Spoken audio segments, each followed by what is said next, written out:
Ladies and gentlemen of the cryptocurrency community, welcome to my altcoin review of DragonChain, the developer-friendly private blockchain platform. This is going to be a 1,000-foot view overview of the project itself, so I'm not going to be going into anything too technical. If you want to look into the technical side of the project, take a look at their white paper. Explains pretty much everything they want to do over there. So let's get started with this review.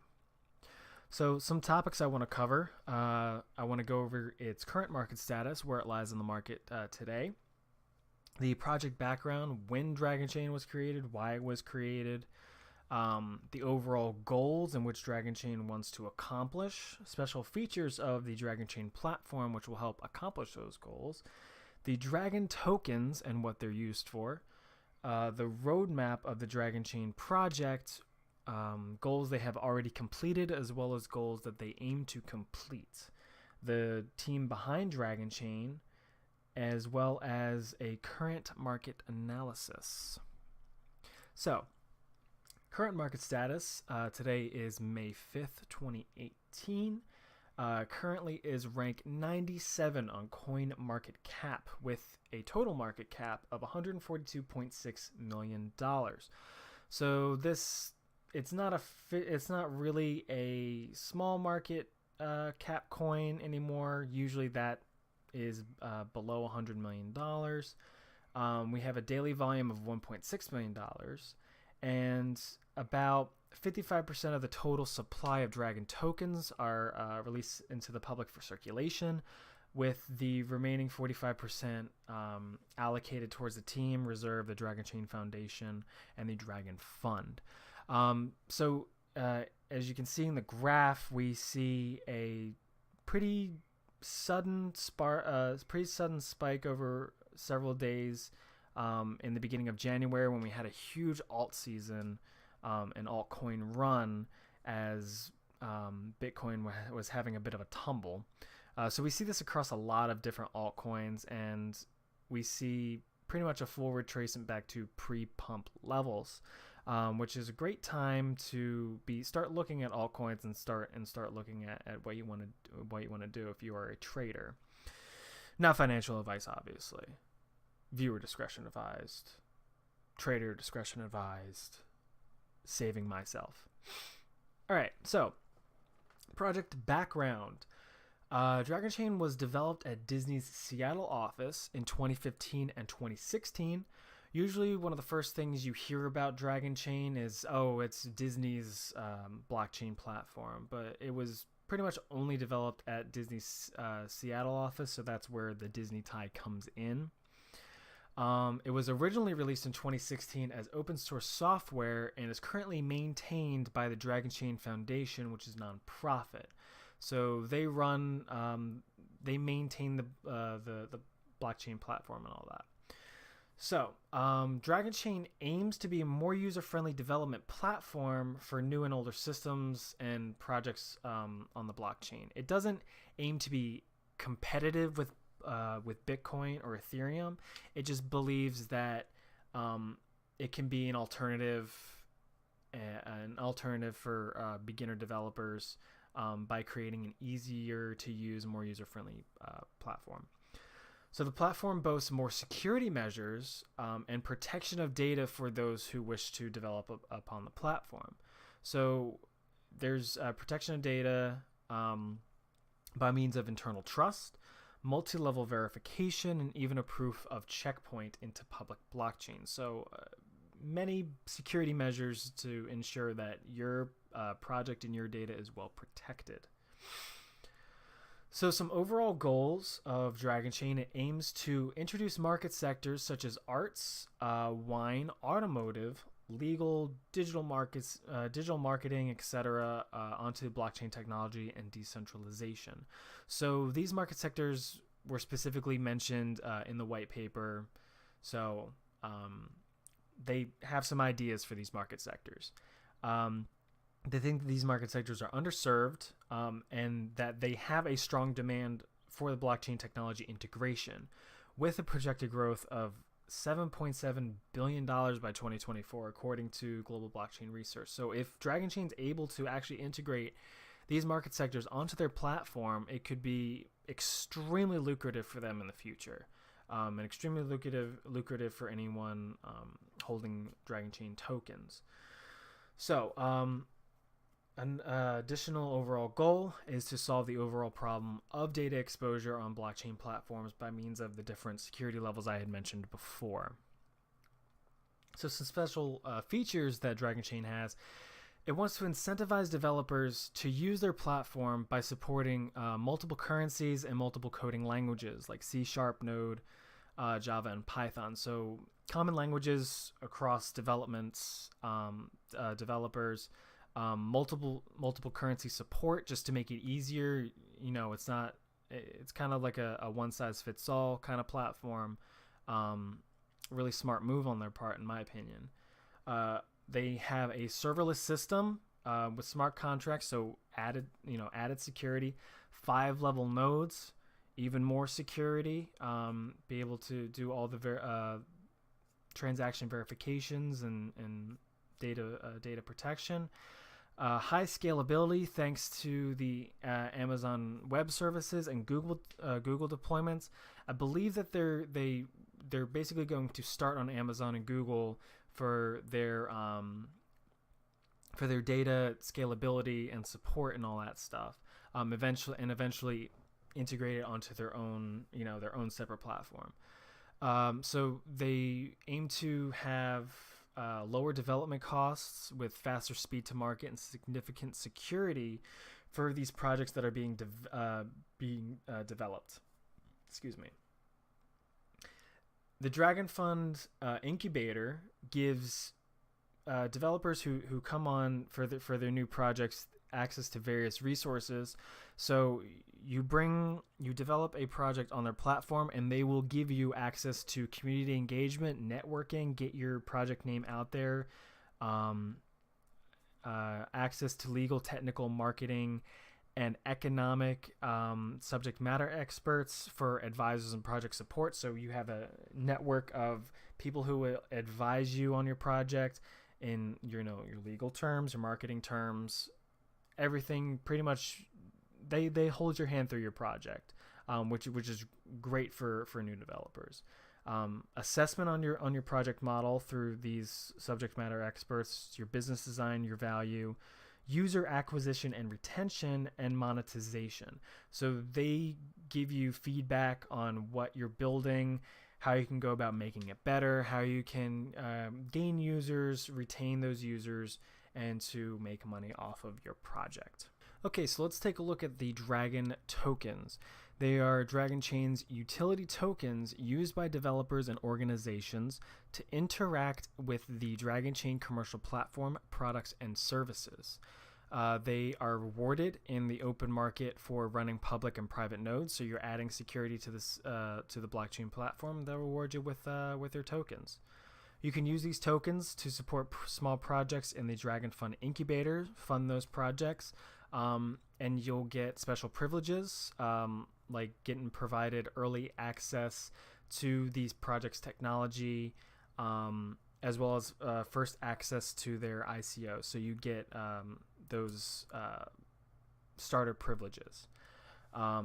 They are also used as an incentive for developers contributing to the space. So if you're adding, helping develop DragonChain itself, developing on their platform, just contributing to the DragonChain name, you will be incentivized by these Dragon tokens. So let's take a look at some goals that DragonChain has already completed. Let's go back to October 2017 when they had their Dragon token sale. So that was completed then. Rolling into November, we have the distribution of tokens and the first ICO on the DragonChain platform, the Look Lateral token presale. So they already have an ICO launch on their platform a month after their own ICO. December 2017, so 1 month later, they launched their second incubator token presale. So a second ICO already, rolling into January 2018, we have the Amazon serverless platform, so added security by scaling into the Amazon service, supporting more programming languages, so like the C#, Python, what I had mentioned before, as well as a third incubator project token presale. So a third ICO on their platform already. They're making great headway with this. So February 2018, we have the DragonChain Foundation Developer Academy Pilot Program. This just teaches developers how to build on their platform, stuff like that, how to go about getting in touch with the subject matter experts, networking, all the stuff I had mentioned before. We have smart contracts development workshops and training. So yeah, basically that. March 2018, we have the launch of the commercial serverless platform on Amazon. So again, expansion onto the Amazon Cloud network. April 2018, we have additional smart contracts library, currency, and blockchain aggregation protocol. So more development on the overall structure side of DragonChain. So May 2018, it's currently the end of May, so these might have already been completed. So we have proof of work implementation, transaction processing refactor, framework, and infrastructure work. So again, just overall building the core of DragonChain itself, and additional security measures. So in June, they want to introduce Ethereum support. So not just using the Dragon tokens itself if you want to fund projects on the platform. So they want to support Ethereum for funding, a core UI backend and verification systems. So more meat on the bone of DragonChain. July, they want to introduce Ethereum Classic support, with level 2 nodes and Ethereum decentralized L1 capabilities.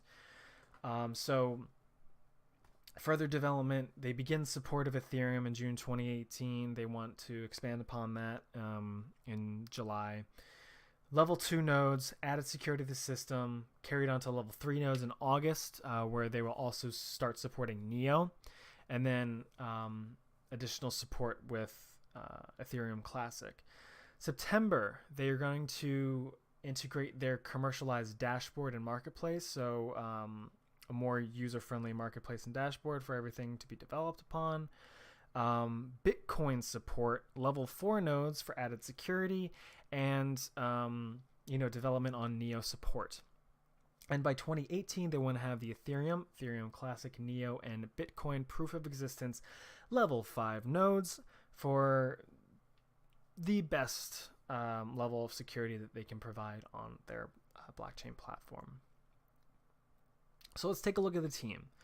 So we have, I'm probably going to butcher this name, Joe Rowetz. I do not know how he actually pronounces that name, so I apologize. Doubt he's listening to this video, so I don't think he's going to get too mad. All right, so Joe is the CEO and principal architect of DragonChain. A little bit of a background. So obviously he's within the DragonChain Foundation. He was associated with Disney, Lockheed Martin, the FBI, Department of Defense, and has 25 years of software development, design, and architecture under his belt. Basically, the guy knows what he's doing. So he's pretty trustworthy to be running a project of this scale and size, and I don't think it's unrealistic for the vision that he has. So we have his business partner, George Sarhanis. Again, don't know if I'm pronouncing that right. Sarhanis, don't know. Chief Business Officer, Business Strategist, and Partnering. So again, he is associated with the DragonChain Foundation, obviously. A history with Digital Ventures Group, Big Fish Games, Sega of America, might be responsible for putting out those terrible Sonic games that we've seen over the years, except for the originals, which were fantastic. And has over 17 years of business management, strategy, finance, partnerships experience under his belt. Again, guy knows what he's doing, pretty reputable.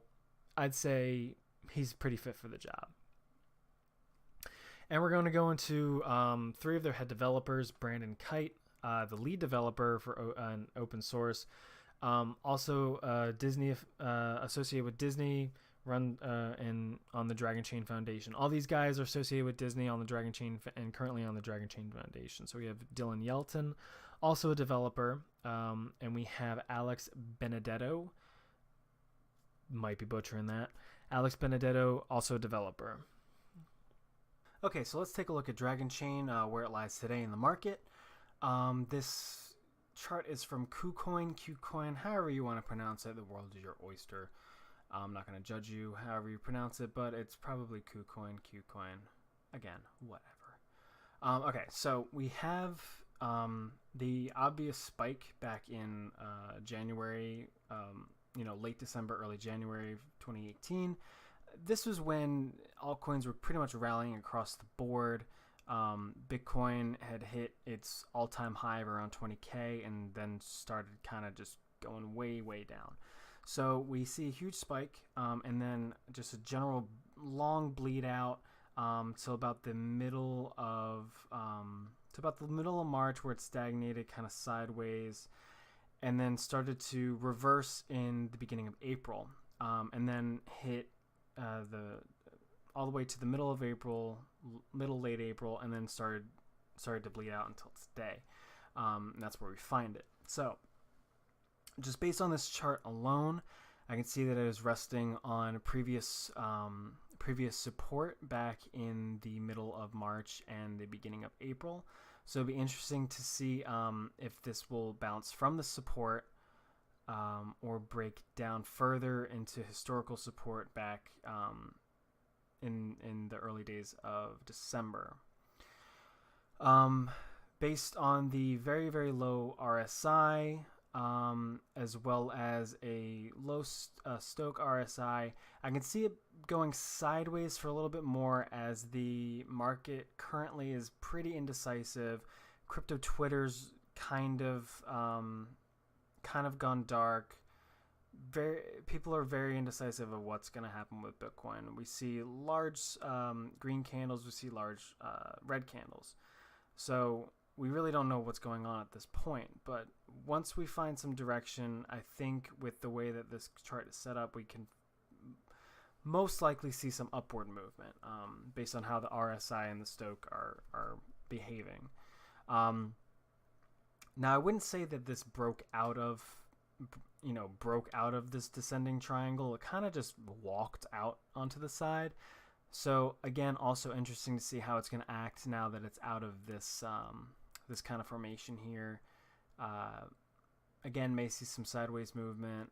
Really would love to see some upward movement, obviously. Once DragonChain starts moving, it's so well known, a lot of people are going to jump on board.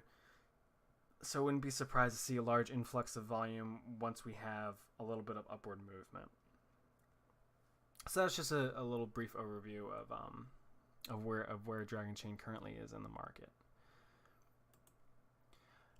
Just a little bit of sources. Beginner's Guide to DragonChain by Oliver Dale.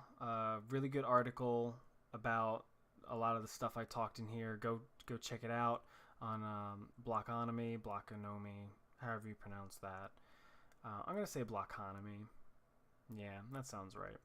The DragonChain white paper. Obviously, if you really want to know the technical side of this, the heavy technical side, go see the white paper. I didn't cover any of the extremely technical stuff. This is just a brief overview. Another source, Grand View Research, for the kind of the market overview. So yeah, I really appreciate you guys stopping by and looking at this altcoin review of DragonChain. I can't wait to do more of these in the future. If you would like me to do a brief overview of any altcoins that you've been looking at, I really want to look into small cap coins, so anything you can find on like IDEX or anything that's not really on the main exchanges yet. I really want to look at those, but I'm more than happy to look at any of the top 100 coins or anything like that. So yeah, do the typical YouTube stuff, like, comment, subscribe, let me know what you liked about this video, what you didn't like, all that kind of stuff. So yeah, thanks again, and I'll see you in the next video.